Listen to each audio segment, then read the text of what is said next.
One day, this storm will pass. They stood in silence, clinging to each other as the weight of their reality pressed down on them. Life in their cramped apartment was a daily struggle.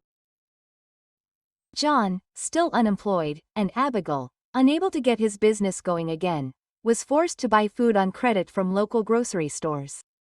Most days, he could afford only one meal, often a simple plate of rice or beans. That night, lying on the mattress in the corner of the room, Abigail turned to John. "Do you think this is our fault? Do you think we did something to deserve this?" John stared at the ceiling, his face lit by the faint moonlight filtering through the window. "I don't know, Abigail, but I don't think God is punishing us.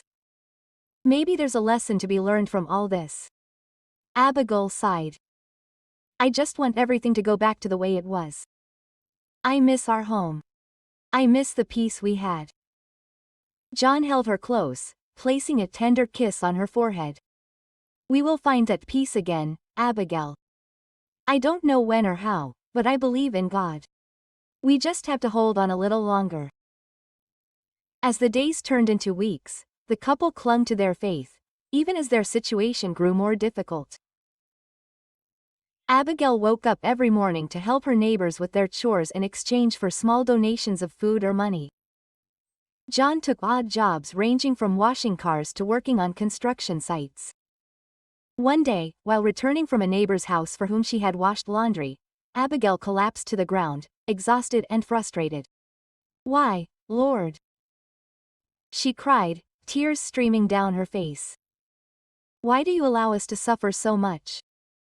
Have you completely forgotten us?" John rushed to her side, picking her up from the ground. "Don't say that, Abigail. God hasn't forgotten us. Are we still alive?" Quote. "No, that means there's still hope." "But for how long, John?" Abigail whispered, his voice breaking. "How much longer can we live like this?" John held her tightly in his arms, whispering words of comfort, even as his own faith wavered.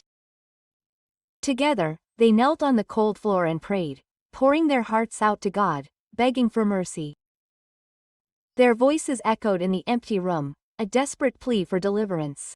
Despite all his trials, he was also struggling with fertility. One night, as they sat in their living room, John broke the silence.